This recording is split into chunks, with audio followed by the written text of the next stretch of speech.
We'll call the Board of Public Works meeting of September 3rd to order. First item would be approval of minutes of August 19th. Motion by Mr. Fire, second by Mr. Bargander. Comments, questions, corrections? All those in favor say aye. Aye. Those opposed? Motion carries. Citizens' comments. Any citizens' comments? I see nobody raising their hand, so we'll do construction update presented by Dean Schiller, Street Superintendent. Dean. Good evening. Last week we were able to finish final paving on 17th Street between Maple and Central. With our crews kind of finishing up on a couple projects, we were able to get caught up on some odds and ends, which were reditching a couple areas that were washed out on other projects, taking care of some catch basins that also needed attending to. Last week we also finished up, or American Asphalt finished up with fine grading on Schmidt and Ives, and they started to place the binder layer of asphalt last week. They will be back in this coming Friday to continue paving out there. So they had to pull off the job, but they'll be back later this week and continue paving on Schmidt and Ives. So I'm hoping next time we meet that will be complete with paving. We'll still need to topsoil it and seed it, but it'll be paved anyways. Other projects that we're working on right now, we started on Hinman between Upham and Callshed today. That is part of our overlay project, and this is kind of getting converted to an asphalt street. We're also working over on Adams between 14th and 17th. And right now what we're kind of trying is we're combining both of our crews and kind of using our resources to see if we can't get a few more of our projects done. Because of the wet spring and the way the year has gone, we've fallen behind on some of the projects. So we're trying to combine the crews and work together and kind of get a little bit further ahead. So that's where we are right now on that. Last week, our pavement truck broke down, so that's why we weren't able to finish all the pavement markings on Becker. I'm hoping by the end of this week, we'll be back out there and finishing the pavement markings on Becker around the school area. One other thing I wanted to mention is this Saturday is the Wood County Clean Sweep.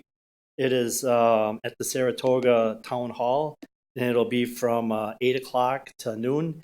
And if you go on to the city website under the street division and look for the Clean Sweep tab, you'll see what items they accept there and which items they will not accept there. So if you have household items that you're looking at getting rid of, this is a good place to do it in a proper way. So with that, any questions? Any questions from the board? Okay, thank you, Dean. Thank you. Next, we'll have Mr. Turchi, City Engineer. Tom. All right, First Central Avenue, Arnold Harrison. The intersection of Daggy Street was closed this morning at Central Avenue, and this is expected to take approximately 1 week. Upon reopening of this intersection, the DOT and its contractor will be closing Arnold Street at Central Avenue in the same fashion. They're continuing to work on the outside lanes, installing new signal bases, curb ramps, and patching some of the outside driving lanes. The trail project from Wildwood McMillan Connector Trail on Oak Avenue, the work began this morning and is scheduled to be completed by October 11th. The box culvert was completed. The sanitary sewer reconstruction work that was done on 29th Street where the stream crossing was, and we had the failure under the pipe. That work is now completed. I want to say thank you for the street department for a job well done. They did a really nice job out there, and we're challenged by some of the water flows that went through that. They did a nice job out there.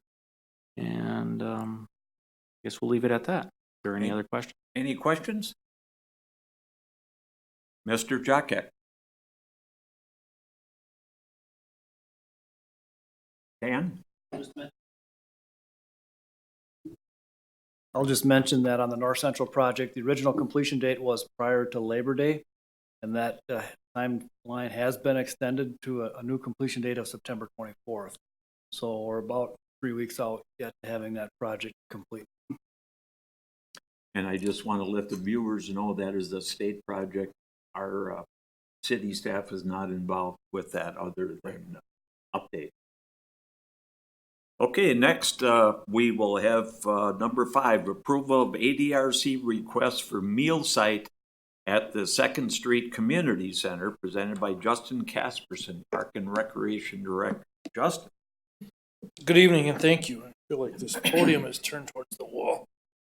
It's facing that over there. ADRC is interested in doing a meal site at the Second Street Community Center. I think most of you are familiar with ADRC and their services and programs. A senior meal site is an opportunity for seniors to get together, socialize, have a healthy meal, and get out of the house for a little bit. They do have to make reservations, and there is a suggested contribution of $3.75 per meal.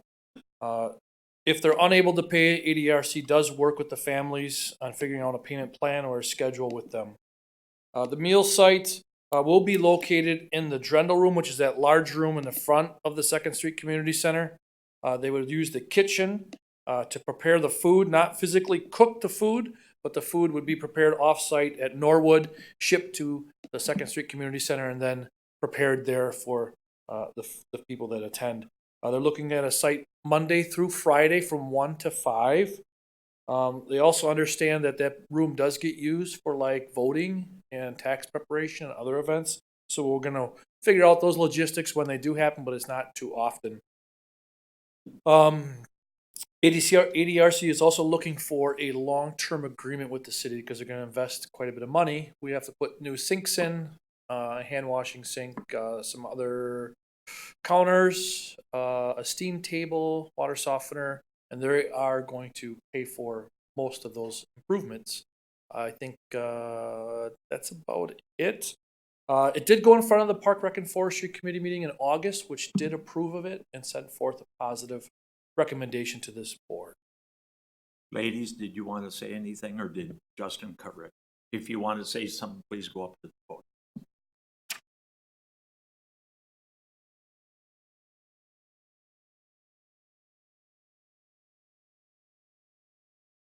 Good evening, and thank you for inviting me. My name is Rhonda James, and I'm representing the Aging and Disability Resource Center of Central Wisconsin. Jennifer Cummings is here as well today. We've spoke quite a bit with Justin over the last few months, and I would just like to make a quick clarification about time of day. We would be looking to use this space approximately 9:30 in the morning until about 1. We would be finished. So serving a lunchtime meal. And the suggested contribution for a meal to be eaten is $3.75, as Justin said. And that is based on our federal and state requirements with the Older Americans Act program, a confidential contribution that customers give. It's not our business to know what they give to the program, but we hope that they benefit from it and realize the importance of it and give what they can.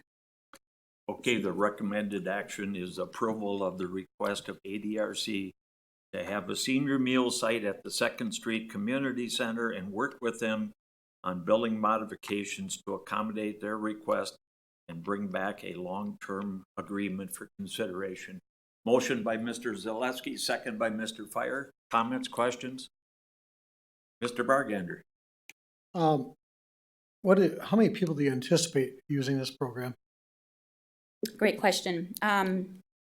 We hope to start out with something very new to this community that hasn't been seen before in a standalone location like this.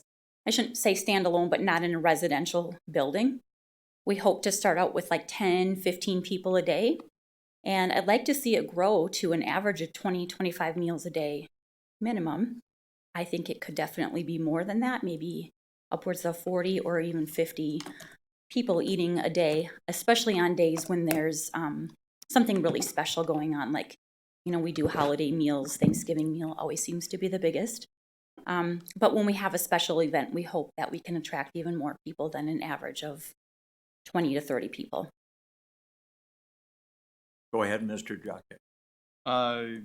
Parking is, we're so we're going to make, I'm going to. Angled parking? No. Mr. Turkey, you want to respond to that? Yeah, I mean, we're talking about that area and more heavily used and parking issues. What is the, what are the thoughts on this event if we're getting 40 or 50 more This- people?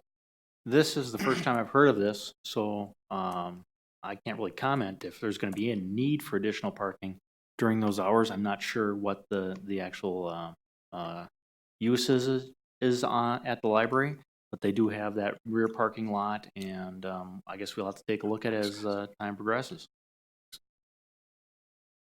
Mr. Fire?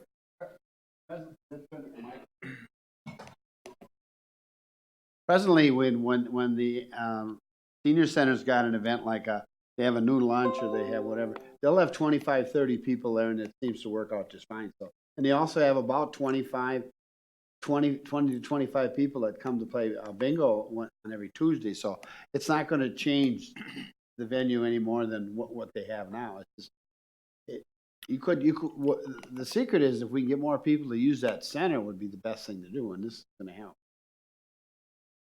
Anybody else? Well, Go ahead, Mr. Jockey. you know,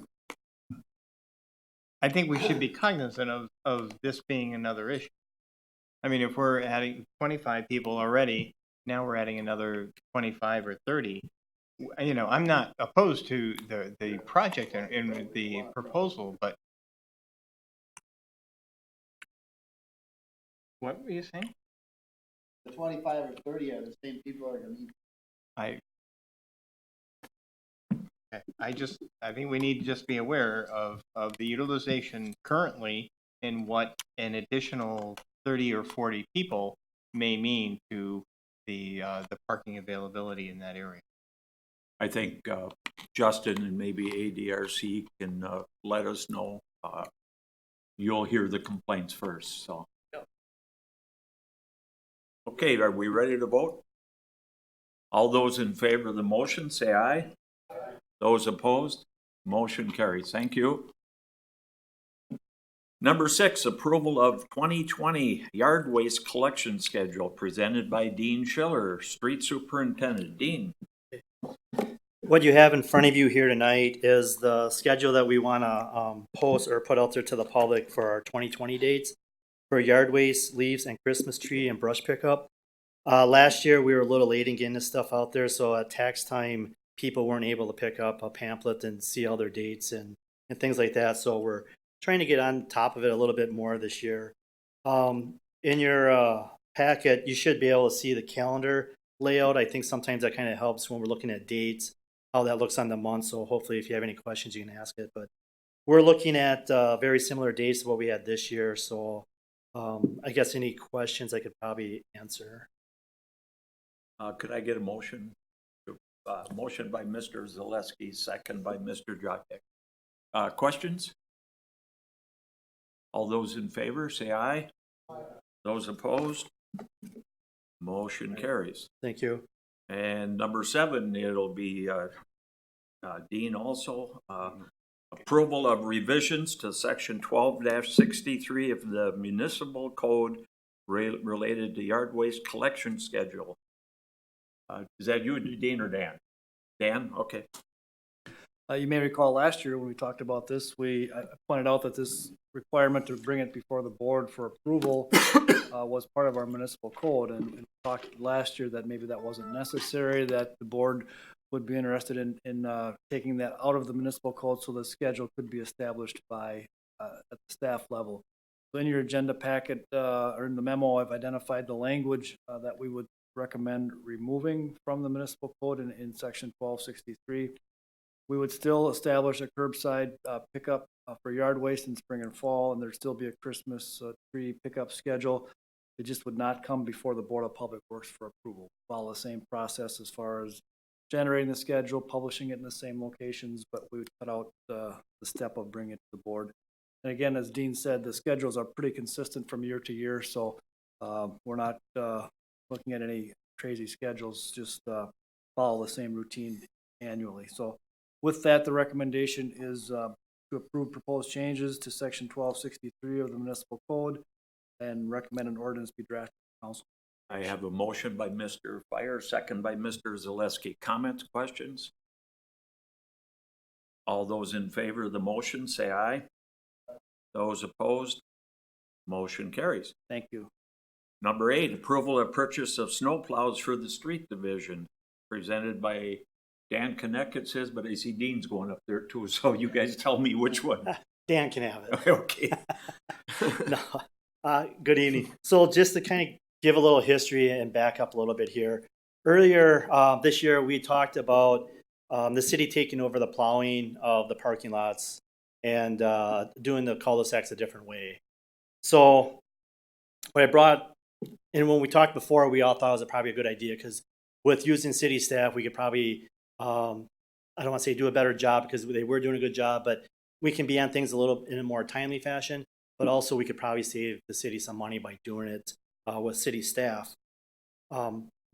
So another thing, so the next question is like, well, where is this money going to come from?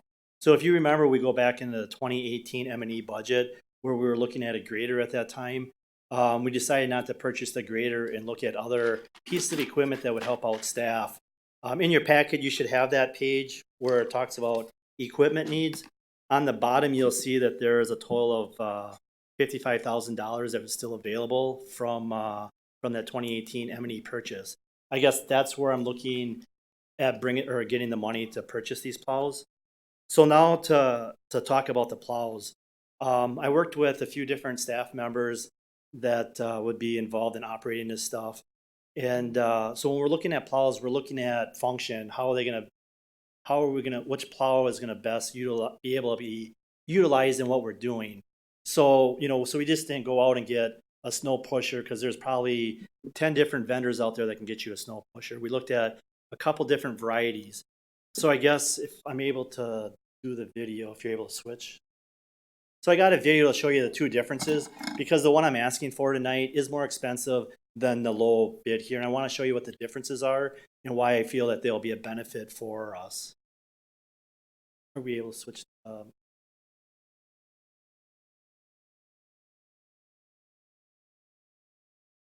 So we're looking at a total of 3 plows, one for our skid steer and then 2 for our payloaders.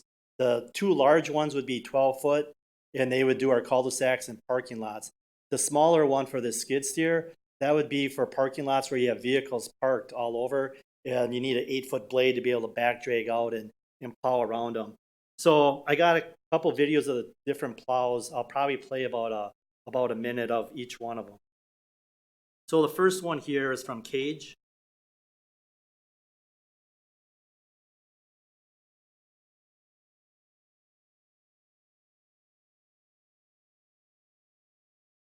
Oh, that's nice. So I got the volume turned off. But anyways, The boat was nice. yeah, no. So the volume's turned off, but what you're looking at is this plow right here. What you have here is on the ends there. Right now it's a snow pusher, but here you're able to, as you're going to see here in a second, you're going to be able to curl back on the plow, and then you'll just have a straight blade, which, like you see right here, a straight blade where you're able to move around cul-de-sacs. This one here kind of snaps in, and with this type of setup here, if you want to just use a straight blade, you're going to have to find a spot where you can unhook that front part. So you're able to do all this from inside the cab, so there's no time in getting out, moving around. This is something that we looked at initially because we've seen someone else using around here in town, that you're able to actually clean up parking lots and cul-de-sacs relatively quick. So I will go to the next one here now. So that first one was Cage. This next one is Snow Wolf, which I think I just deleted.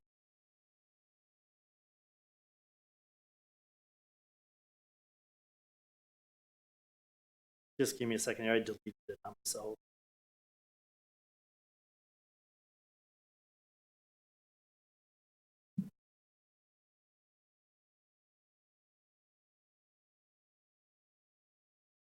So the Snow Wolf plow, it also has the ends like we were looking at there, but what it also has is it has hydraulics. So you're able to move the ends in and out. This doesn't look like.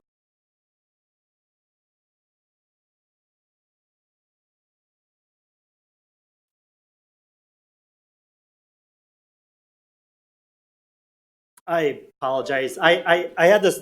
I had the Snow Wolf on here too, and I just accidentally deleted it. But so the Snow Wolf looks a lot like that, but instead of unhooking your ends, you have hydraulics where your ends can actually fold back into a plow or kind of a different shape. The benefit of going with that plow, and that's the plow I want to recommend. The benefit of going with that is we never have that box, that skeleton sitting alongside the road that could be a hazard for somebody to run into. We have everything's right there on the machine. And the operator can do everything right from the machine. And I guess that's why I'm recommending going with the Snow Wolf for price of $17,640. And that would be the two large ones. And then I'm also recommending for the skid steer, the Snow Wolf, the Ultra 96 for $6,350. Could I get a motion, please? By Mr. Jokek, second by Mr. Zaleski. Comments or questions? Mr. Bargander?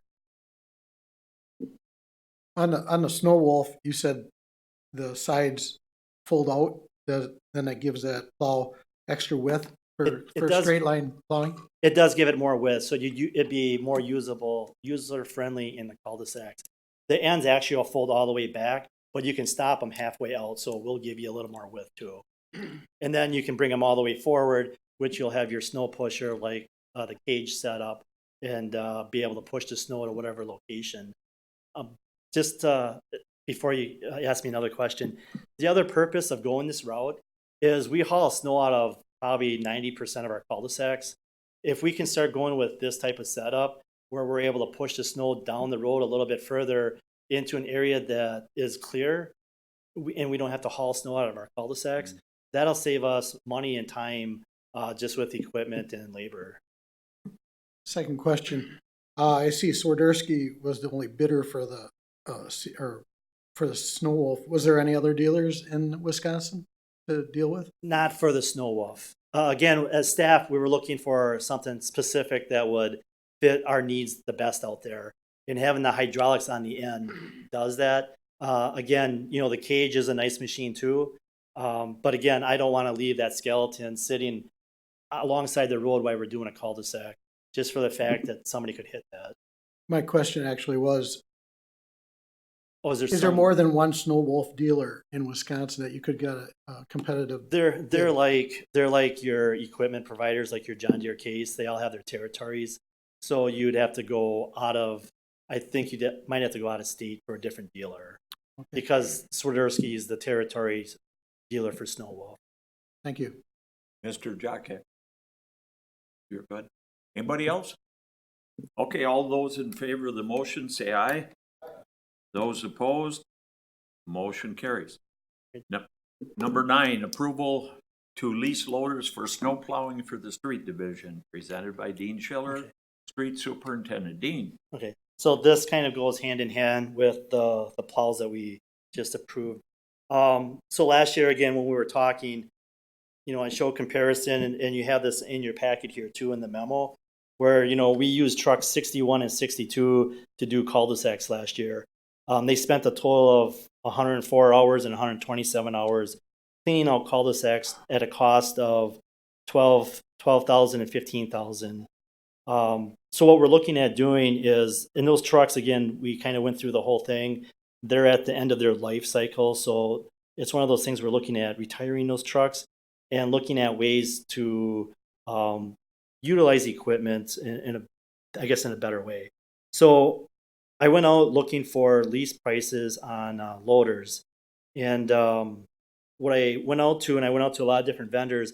I asked for a 5-month lease that would start in November 15th and run to April 15th. I also asked for a total of 200 hours on the piece of equipment. That's about what I've seen other counties and municipalities do, and 200 hours, if you look at what we did last year in the cul-de-sacs, I think is more than enough hours for us. So And then I also asked for, hydraulics in the front of the loader and a couple other things. So I only had 2 equipment vendors get back to me, and I sent out probably to 6 different ones. And Brooks Tractor is really big into leasing winter equipment, loaders, and so is Fabic. But Fabic, when they do it at 500 hours for the season, and that's why you see that their numbers are so much higher. So I'm looking right now with the Brooks Tractor. Last Friday, I talked with the vendor from Brooks, and the one I was recommending, the 524, is already all spoken for, where they don't have any available.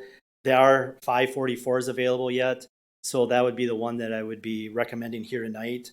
So that does change what our initial cost was going to be by a couple $1,000s.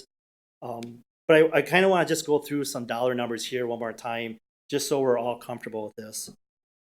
So if we go with leasing 2 loaders, the 544 at a total of $11,500 for 5 months, that'll come to a total of $23,000.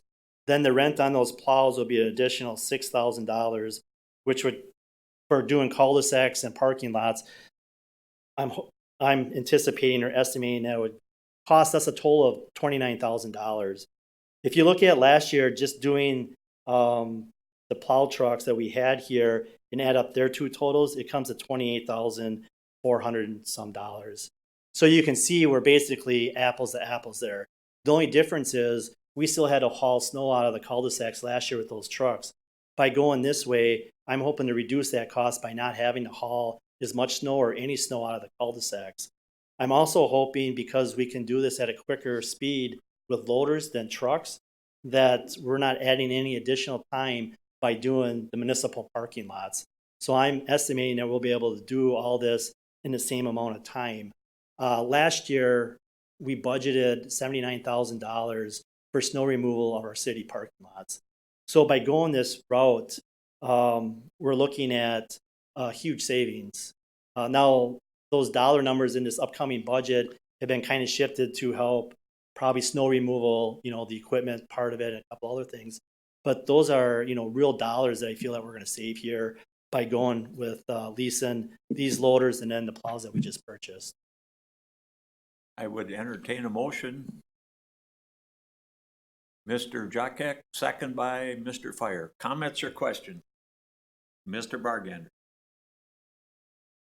Is this something you're going to continue on for years come, leasing these every year, or is this on a trail basis? Well, no, we're kind of going this direction. We're not going to get rid of these trucks yet. They can sit outside for a year to see how this goes. So it's not like we're all in and we're stuck here. Trucks 61 and 62 will be sitting outside, probably kind of rusting the last year or two, just so we're 100% that this is the direction we want to go. The other thing, as we move forward down the road and we purchase other equipment, we can look at ways of maybe, maybe we can do this with our own loaders too. I don't know until we get down the road further in other equipment purchasing. But yes, initially, this is the direction we're looking at doing, is leasing a couple loaders just for seasonal snow plowing. So, just to clarify, so every year you're going to come back to Public Works for this type of thing to approve these leases? Yes, at this dollar number. Then you'll be able to update us on how much they got used. Yes. And last question: what is the cost? What is the estimated cost of a John Deere 524K if you purchased? You're probably I'm just kind of going off old prices, but you're probably talking $150,000 to $175,000. Okay. So the reason I ask that is because, it would be a piece of equipment that we could use year round versus only using these for snow. And if you're paying $11,500 in a few years, you could, 10 years, you could own it. Now, there's depreciation on a new unit too. I understand all that. But I think if we're going to do this long term, we might want to budget money to purchase a new. And we would definitely look at that. Right now, we have currently 4 loaders in our fleet. So I don't see, and during the summer,